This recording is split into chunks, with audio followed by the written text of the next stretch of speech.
অমৃতপুর রাজ্যে আনন্দের পরিবেশ ছিল, কারণ রাজ্যের রানী যে কোনো মুহূর্তে উত্তরাধিকারীকে জন্ম দিতে চলেছিলেন।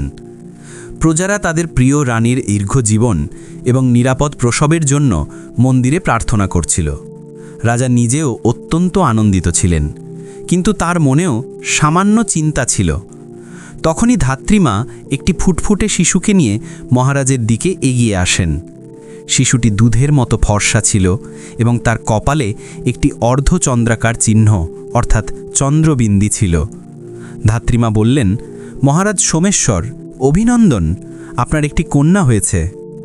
রাজা সোমেশ্বর তার কন্যার সৌন্দর্য দেখে অবাক হয়ে গেলেন। ধাত্রীমা, আমাদের মেয়ের কপালে এই টিপ বা বিন্দি কিভাবে এলো? মহারাজ, এই চন্দ্রবিন্দু জন্ম থেকেই শিশুকন্যার কপালে আছে। এর অর্থ আমারও জানা নেই।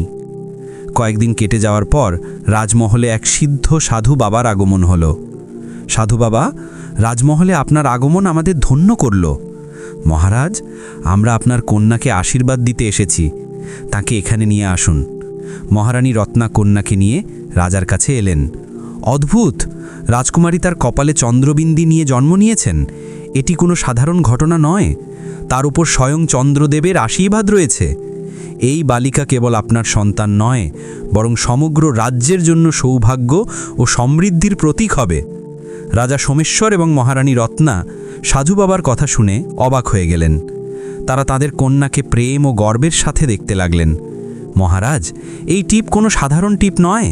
যখনই এই রাজকুমারীর ওপর বা আপনার রাজ্যের ওপর কোনো বড় বিপদ আসবে, সে তার চন্দ্রবিন্দুর শক্তির মাধ্যমে সেই সংকট পার করে যাবে। বাবা, আমরা এখনও আমাদের মেয়ের নামকরণ করিনি, আপনিই কৃপা করে রাজকুমারীর নামকরণ করুন।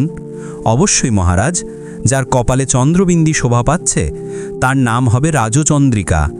নাম শুনে রাজা ও রানী খুব খুশি হলেন। রাজা রানী রাজচন্দ্রিকাকে অনেক আদর যত্ন দিয়ে লালন পালন করতে লাগলেন। সময় গড়িয়ে যায় এবং রাজকুমারী বড় হয়ে ওঠেন।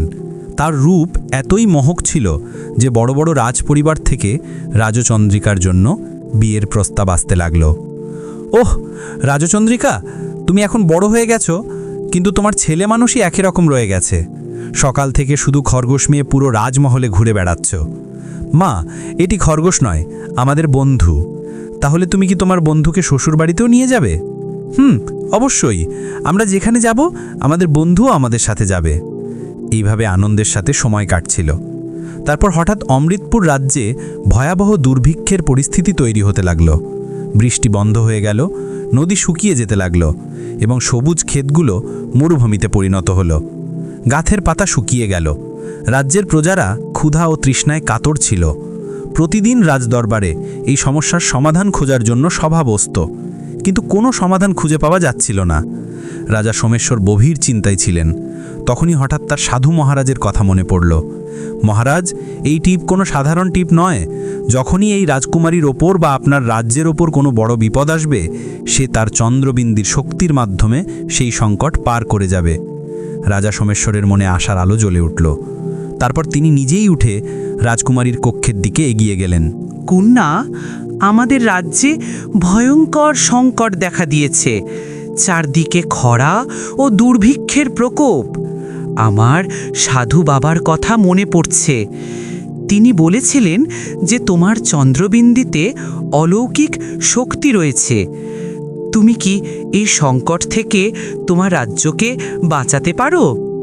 পিতাশ্রী, যদি আমার চন্দ্রবিন্দুতে সত্যি কোনো শক্তি থাকে, তবে তা আমার রাজ্যের কল্যাণের জন্যই। আমি অবশ্যই এটি পরীক্ষা করে দেখব। রাজকুমারী রাজমহলের ছাদে গিয়ে ধ্যান মুদ্রায় বসে গেলেন। তার চোখ বন্ধ ছিল এবং যেই তিনি গভীর সাধনায় মগ্ন হলেন, তার চন্দ্রবিন্দু হঠাৎ তীব্রভাবে জ্বলতে শুরু করল এবং দেখতে দেখতে মুষলধারে বৃষ্টি শুরু হলো এবং পুরো রাজ্য জলধারায় সিক্ত হয়ে গেল। কন্যা চন্দ্রিকা, তুমি তো সত্যিই ভাগ্যবতী। তুমি তোমার রাজ্যকে ধ্বংস থেকে বাঁচালে। আমরা খুব খুশি কন্যা, খুব খুশি। রাজচন্দ্রিকার রূপের সাথে সাথে এখন তার ভাগ্যবতী চন্দ্রবিন্দুর খবরও দূর দূর রাজ্যে ছড়িয়ে পড়েছিল। বিভিন্ন রাজবংশের রাজারা তাদের রাজ্যের কল্যাণ ও সমৃদ্ধির জন্য ভাগ্যবতী রাজচন্দ্রিকার হাত চাইতে লাগলেন। এই সময় রাজা সোমেশ্বর তার পছন্দের রাজা বীররুদ্রের সাথে রাজচন্দ্রিকার বিবাহ দিয়ে দিলেন। জমকালো আয়োজনের সাথে রাজমহলে বিবাহ সম্পন্ন হলো। পুরো রাজ্যে উৎসব পালিত হলো। এই বিবাহের সাথে সাথেই রাজচন্দ্রিকা শুধু অমৃতপুরের রাজকুমারী রইলেন না, বরং এক নতুন রাজ্য সিন্ধুপুরের রানীও হয়ে গেলেন। রাজচন্দ্রিকা রাজা বীররুদ্রের সাথে তার রাজ্যের উদ্দেশ্যে বিদায় নিয়ে চললেন। কয়েক ঘন্টার যাত্রার পর রাজচন্দ্রিকার রথ বীররুদ্রের রাজমহলে পৌঁছালো। কিন্তু সেখানে পৌঁছানোর পরই রাজচন্দ্রিকা জানতে পারলেন যে রাজা বীররুদ্রের ইতিমধ্যেই দুজন রানী ছিলেন, রানী দম্ভিকা এবং রানী অম্বিকা। রানী দম্ভিকা এবং রানী অম্বিকা রাজচন্দ্রিকাকে দেখলেন। রাজকুমারীর সৌন্দর্য দেখে তাদের চোখ কপালে উঠল। তারা মনে মনে রাজচন্দ্রিকার সৌন্দর্যে ঈর্ষান্বিত হতে লাগলেন। রানীরদ্বয় বরকনের আরতি করে তাদের স্বাগত জানালেন। মহারাজ রাজচন্দ্রিকার সাথে তার দুই রানীর পরিচয় করিয়ে দিলেন। এখন মহারাজের বেশিরভাগ সময় রাজচন্দ্রিকার সাথে কাটত, যার ফলে দুই বড় রানীর ঈর্ষা আরও বাড়তে লাগল। মহারাজ, যখন থেকে আমাদের বিবাহ হয়েছে আপনি আপনার অন্য দুই পত্নী থেকে দূরে সরে গেছেন। কিছু দাসীর কাছ থেকে আমি শুনেছি যে তারা দুজনেই আমার সম্পর্কে কিছু আলোচনা করছিলেন। আমার অনুরোধ, আপনি তাদের থেকে দূরে থাকবেন না। তারা আপনার রানী, তারা আপনার স্নেহ ও সম্মানের অধিকারীও বটে। আমি চাই না যে আমার কারণে আপনার মহলে কোনো প্রকার অসন্তুষ্টি সৃষ্টি হোক। এমন কোনো কথা নয় মহারানী রাজচন্দ্রিকা, তোমার কারণেই আজ আমার রাজ্য নিরাপদ। আমি তোমার সাথে কোনো প্রকার অবিচার করতে চাই না। কিন্তু আপনি দিদি অম্বিকা এবং দিদি দম্ভিকার সাথে কিছুটা সময় কাটান, তাহলে আমারও ভালো লাগবে। ঠিক আছে, তোমার যদি এই ইচ্ছা হয় তবে আমি তাই করব। এখন মহারাজ রাজ কাজে ব্যস্ত থাকতেন এবং তিন রানীর সাথেই সমান সময় কাটাতে লাগলেন। একদিন রাজা বীররুদ্র হঠাৎ অসুস্থ হয়ে পড়লেন।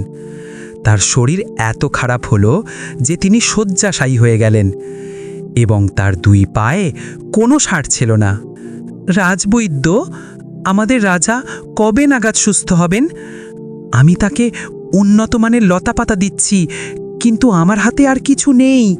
হতে পারে মহারাজ কাল পরশুর মধ্যে হাঁটতে শুরু করবেন, অথবা হয়তো কখনোই না। না, এমন জীবন আমরা বাঁচতে চাই না। এই প্রাণহীন পায়ের কারণে আমরা নিজেদেরকেও প্রাণহীন মনে করি। রাজচন্দ্রিকা মহারাজের এই অবস্থা সহ্য করতে পারলেন না এবং রাজার স্বাস্থ্যের উন্নতির জন্য তার টিপের শক্তি ব্যবহার করার সিদ্ধান্ত নিলেন। দিদি অম্বিকা এবং দিদি দম্ভিকা, আপনারা আমাদের কোনো প্রশ্ন না করে অল্প সময়ের জন্য কক্ষের বাইরে চলে যান। এটা মহারাজের জীবনের প্রশ্ন। কক্ষে একা হবার পর রাজচন্দ্রিকা গভীর ধ্যানে মগ্ন হলেন। তার কপালের চন্দ্রবিন্দু জ্বলতে লাগল। টিপ থেকে একটি আলো বের হয়ে রাজার পায়ের দিকে গেল, যার ফলে রাজা তার পায়ে আবার জীবন অনুভব করলেন। রাজা সাথে সাথে দাঁড়িয়ে পড়লেন এবং দরজার কাছে লুকিয়ে থাকা দুই রানী নিজেদের চোখে বিশ্বাস করতে পারল না।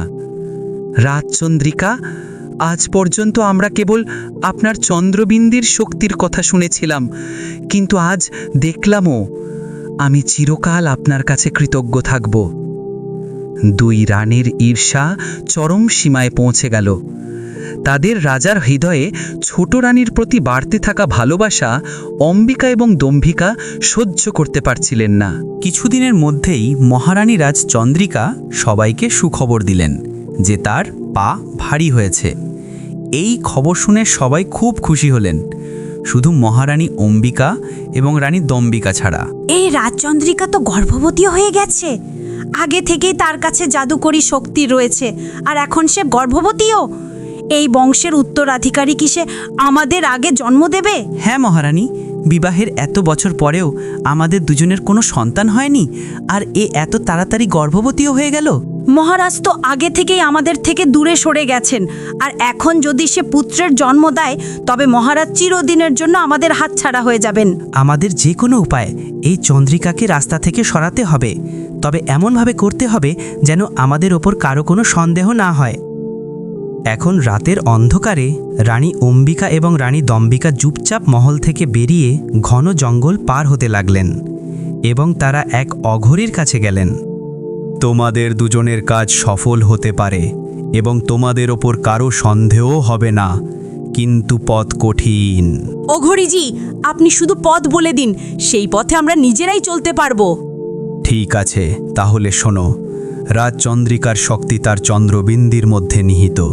যতক্ষণ সেটি তার কপালে জ্বলতে থাকবে তার কোনো ক্ষতি করা যাবে না। তোমাদের তার টিপের শক্তি নষ্ট করতে হবে।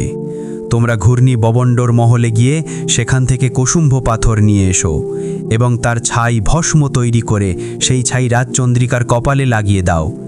এতে তার জাদুকরী শক্তির উপর গ্রহণ লাগবে এবং 7 দিনের মধ্যেই রাজকুমারী এবং তার অনাগত সন্তানের মৃত্যু হবে।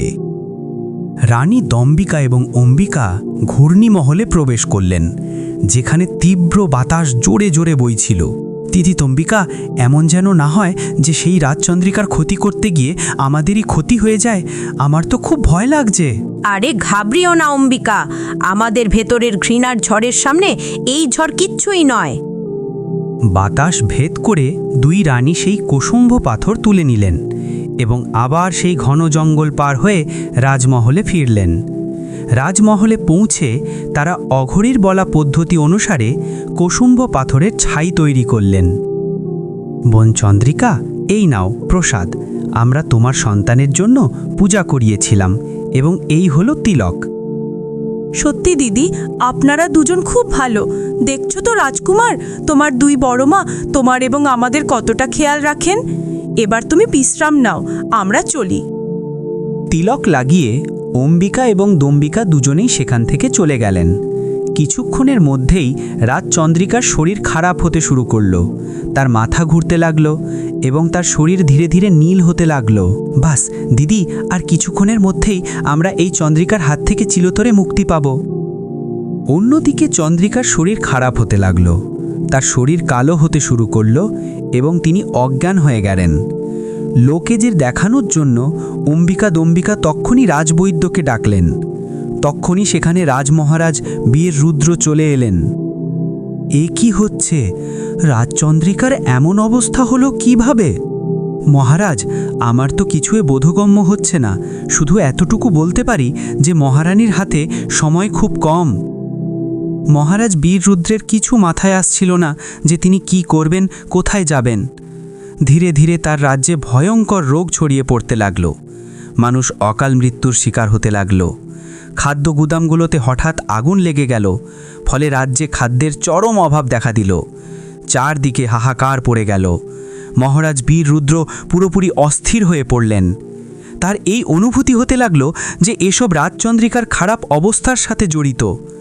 অবশেষে তিনি রাজচন্দ্রিকার পিতা মহারাজ সোমেশ্বরের রাজ্যের দিকে রওনা হলেন এবং তাকে সব কথা জানালেন। মহারাজ সোমেশ্বর এই কথা শুনে ঘাবড়ে গেলেন এবং সাথে সাথেই বীর রুদ্রকে নিয়ে সাধু মহারাজের কাছে গেলেন। রুদ্রবীর সাধু বাবাকেও সব কথা জানালেন। মহারাজ, রাজচন্দ্রিকার চন্দ্রবিন্দির আলো কেড়ে নেওয়া হয়েছে এবং এই কারণেই তার এই অবস্থা হয়েছে। এখন আর মাত্র 4 দিন বাকি আছে। এরপর রাজকুমারী এবং তার অনাগত সন্তানের প্রাণ চলে যাবে। না, আমরা আমাদের সন্তান এবং প্রিয় রানীকে হারাতে পারি না। সাধু মহারাজ, এই রাজা আপনার সামনে ভিখারি হয়ে দাঁড়িয়ে আছে। দয়া করে কোনো পথ বলুন। পথ খুব কঠিন মহারাজ, হতে পারে আপনার প্রাণ এতে চলে যাবে। আপনি আমাদের পথ বলুন। আমরা নিজেদের জন্য আমাদের রাজ্য, সন্তান এবং রাজকুমারীকে বিপদে ফেলতে পারি না। মহারাজ, আপনাকে চন্দ্রবিন্দির শক্তি ফিরিয়ে আনতে হবে। এর জন্য আপনাকে প্রথমে নাগ দেবী থেকে অমৃতমতী, দ্বিতীয়ত কুমির নদী থেকে সপ্তসাগর শঙ্খ এবং তৃতীয়ত ছলাসুর থেকে তারাকান্ত আনতে হবে। কেবল এই 3টির মিশ্রণেই রাজকুমারীর জীবন বাঁচতে পারে। আমি তো এসবের কথা কখনো শুনিনি। আপনি আমাকে এদের কাছে পৌঁছানোর রাস্তা বলে দিন। আপনি এই জাদুকরি আলোর পিছু নিন, এটি আপনাকে আপনার গন্তব্যে পৌঁছে দেবে। রাজা বীর রুদ্র সময় নষ্ট না করে ঘোড়ায় চড়ে জাদুকরি আলোর পিছু নিতে লাগলেন। তীব্র বাতাস এবং অন্ধকার জঙ্গলের মধ্যে দিয়ে তিনি সামনের দিকে এগিয়ে চললেন। পথে বিপজ্জনক পশুর আওয়াজ প্রতিধ্বনিত হতে লাগল, তবু তিনি ভয় না পেয়ে তার গন্তব্যের দিকে এগিয়ে চললেন। অবশেষে তিনি একটি বিশাল প্রাচীন মন্দিরের সামনে পৌঁছলেন। এটি ছিল নাগদেবীর মন্দির, যার দেওয়ালে সাপের চিত্র খোদাই করা ছিল। রাজা মন্দিরের ভেতরে প্রবেশ করলেন। এখানে কোনো মানুষ আসে না, তাহলে তুমি কেন এসেছো রাজা? কি চাও? হে নাগদেবী, আমি আপনার কাছে প্রার্থনা করতে এসেছি। আমার রানী রাজচন্দ্রিকা মৃত্যু পথযাত্রী, কেবল আপনার অমৃতমতিই তাকে বাঁচাতে পারে। দয়া করে আমার উপর কৃপা করুন এবং আমাকে সাহায্য করুন। যদি তুমি চন্দ্রবিন্দির আলো ফিরিয়ে আনতে চাও, তবে প্রথমে আমার 3টি পরীক্ষার উত্তর দাও। কিন্তু সাবধান, যদি ভুল করো তবে তোমার আত্মা আমার বন্ধনে চলে আসবে। আমরা প্রস্তুত নাগদেবী। আমাদের প্রথম পরীক্ষা। এই দেখো 3টি পুকুর। এদের মধ্যে একটি পুকুরে বিষ, দ্বিতীয় পুকুরটিতে অ্যাসিড ভরা এবং তৃতীয়টি বিশুদ্ধ জলের পুকুর। এবার তুমি দূর থেকে দেখে বলো যে এর মধ্যে বিশুদ্ধ জলের পুকুর কোনটি। দেখতে সবগুলো পুকুরই একরকম ছিল। রাজা বুঝতে পারছিলেন না যে কোন পুকুরে বিশুদ্ধ জল থাকতে পারে। তখনই রাজার দৃষ্টি পুকুরের ধারে ছোট ছোট গাছের দিকে গেল এবং তিনি মনে মনে ভাবলেন, যদি বিষাক্ত পুকুরে গাছ জন্মায় তবে জলের বিষে তা মরে যাবে। অ্যাসিডের জলে গাছ জন্মানোর তো প্রশ্নই ওঠে না। এই গাছপালাযুক্ত জলই বিশুদ্ধ জলের পুকুর। হে নাগদেবী, তৃতীয় পুকুরটি বিশুদ্ধ জলের পুকুর। খুব ভালো, তুমি তোমার বুদ্ধিমত্তা দিয়ে প্রথম পরীক্ষায় উত্তীর্ণ হয়েছ, কিন্তু পরের পরীক্ষা এর থেকেও কঠিন হবে। আমার এই 3টি ধাঁধার উত্তর না থেমে দাও। তোমার কাছে ভাবার 1 মুহূর্ত সময় থাকবে না। ঠিক আছে, আপনি জিজ্ঞেস করুন, আমি না থেমে এবং না ভেবে উত্তর দেব। এমন একটি জিনিস যা ডানা ছাড়া ওড়ে, পা ছাড়া দৌড়ায় এবং ধরলেও কখনো হাতে আসে না, বলো কি সেটা? সময়। সময় বাতাসের মতন ওড়ে, পা ছাড়া দৌড়ায় এবং কেউ তাকে ধরতে পারে না। আমি সোনার মতো, কিন্তু দামে অমূল্য নই। আমি সবার মাথার ওপর থাকি, কিন্তু কারো ব্যক্তিগত নই। বলো আমি কে? সূর্যের রশ্মি, তা সোনার মতো ঝলমল করে, কিন্তু কেনা যায় না। প্রত্যেকের মাথার ওপর আসে, কিন্তু কারো ব্যক্তিগত সম্পত্তি হয় না। এমন কোন জিনিস আছে যা নিজেকে মুছে ফেলে অন্যকে জীবন দেয়? প্রদীপ, তার নিজে জ্বলে, নিজেকে শেষ করে, কিন্তু অন্ধকারে। খুব ভালো রাজা, তুমি সাহসী হওয়ার পাশাপাশি খুব বুদ্ধিমানও বটে। আমি তোমার জন্য অমৃতমতি আনছি। এই বলে নাগদেবী চলে গেলেন। একই, নাগদেবী তো আমার 3টি পরীক্ষা নিতে চলেছিলেন, অথচ এখন তো কেবল 2টি পরীক্ষাই হলো। তখনই পিছন থেকে রাজচন্দ্রিকা চলে এলেন। মহারাজ, দেখুন আমরা ঠিক হয়ে গেছি। সাধু বাবা তার দিব্য শক্তি দিয়ে আমাদের ঠিক করে দিয়েছেন। এবার আপনি মহলে ফিরে চলুন, সবাই আপনার জন্য খুব চিন্তা করছে। রাজচন্দ্রিকাকে সামনে দেখে রাজা খুব খুশি হলেন। তারপর ভাবলেন, হ্যাঁ, এটা কিভাবে হতে পারে? সাধু মহারাজ তো নিজেই আমাকে এখানে পাঠিয়েছিলেন। তিনি চন্দ্রিকার কাছে গিয়ে তাকে ঠিক করলেন কিভাবে? নিশ্চয়ই এটা আমার সাথে কোনো চাল। না চন্দ্রিকা, আমি এখান থেকে সেই অমৃতমতি না নিয়ে যাব না। তখনই জাদু দিয়ে রাজচন্দ্রিকার নাগদেবীতে রূপান্তরিত হলেন। অভিনন্দন মহারাজ, আপনি আপনার 3টি পরীক্ষাতেই সফল হয়েছেন। এই নিন আপনার অমৃতমতি এবং এই জাদুকরি মোমবাতি, এটি আপনার আগামী সফরে কাজে লাগবে। অমৃতমতি নিয়ে রাজা আবার দিব্য আলোর পিছু নিতে লাগলেন। উপত্যকা পার হয়ে তিনি একটি নদীর কাছে পৌঁছলেন এবং তখনই সেই দিব্য আলো গায়েব হয়ে গেল। দিব্য আলো গায়েব হয়ে গেল, এর মানে এটাই কুমির নদী, যেখান থেকে আমরা সপ্তসাগর শঙ্খ পাব। কিন্তু এখানে তো কেউ দেখা যাচ্ছে না। তারপর রাজা জোরে চিৎকার করে বললেন, আমি সিন্ধপুরের রাজা বীর রুদ্র, এখানে সপ্তসাগর শঙ্খ নিতে এসেছি। অসম্ভব। আমি বেঁচে থাকতে তোমাকে সেই সপ্তসাগর শঙ্খ নিয়ে যেতে দেব না। সেই শঙ্খ পেতে হলে তোমাকে আমার সাথে যুদ্ধ করে তা ছিনিয়ে নিতে হবে। আমি তোমার সাথে কোনো যুদ্ধ করতে চাই না। আমি তাকেই সপ্তসাগর শঙ্খ দিতে পারি যে আমার ওপর আঘাত করতে পারবে। যদি তোমার যুদ্ধ করার ইচ্ছা না থাকে তবে তুমি এখান থেকে চলে যাও। রাজা নিজের বুদ্ধির প্রয়োগ করলেন। কুমিরের চোখের সামনে থেকে সরে গেলেন এবং কাছের একটি গাছের পিছনে লুকিয়ে পড়লেন। এই কুমিরকে বল দ্বারা হারানো অসম্ভব। আমাকে কোনো কৌশল তৈরি করতে হবে। যদি আমি এর মনোযোগ সরাতে পারি তবে হয়তো কোনো রাস্তা বের হতে পারে। রাজা বীর রুদ্রের হঠাৎ নাগদেবী দ্বারা দেওয়া জাদুকরী মোমবাতির কথা মনে পড়ল। রাজা মোমবাতিটি স্পর্শ করলেন এবং সেই মোমবাতি রাজার মতো দেখতে মোমের পুতুলে পরিণত হলো। রাজা চুপি চুপি মূর্তিটি জলে ফেলে দিলেন। সেই সময় কুমিরের মনোযোগ সরে গেল। সে মূর্তিটির দিকে দৌড়ালো আর রাজা সুযোগ পেয়ে তার ধনুক থেকে কুমিরের ওপর তীর চালালেন। তীর লাগতেই কুমির তীব্র আলোর সাথে একজন জলদেবতায় রূপান্তরিত হলো। রাজন, তোমাকে একজন সৎ হৃদয়ের রাজা মনে হচ্ছে, তাই তুমি আমার ওপর আঘাত করতে সক্ষম হয়েছ। এই নাও তোমার সপ্তসাগর শঙ্খ। ক্ষমা করুন জলদেবতা, আমি আপনার ওপর আঘাত করতে চাইনি। যদি তুমি আমার ওপর আঘাত না করতে তবে আমারও এই কুমির হবার অভিশাপ থেকে মুক্তি মিলত না। তোমার বুদ্ধিমত্তার জন্য এই জাদুকরী আয়নাটিও নিয়ে নাও। এটি তোমার বিচক্ষণতার জন্য উপহার এবং এটি তোমার আগামী সফরে তোমাকে সাহায্য করবে। রাজা শঙ্খ এবং মতিকে সামলে নিয়ে আবার জাদুকরী আলোর পিছু নিতে লাগলেন। এবার আলো একটি বড় গুহার বাইরে গিয়ে অদৃষ্ট হয়ে গেল।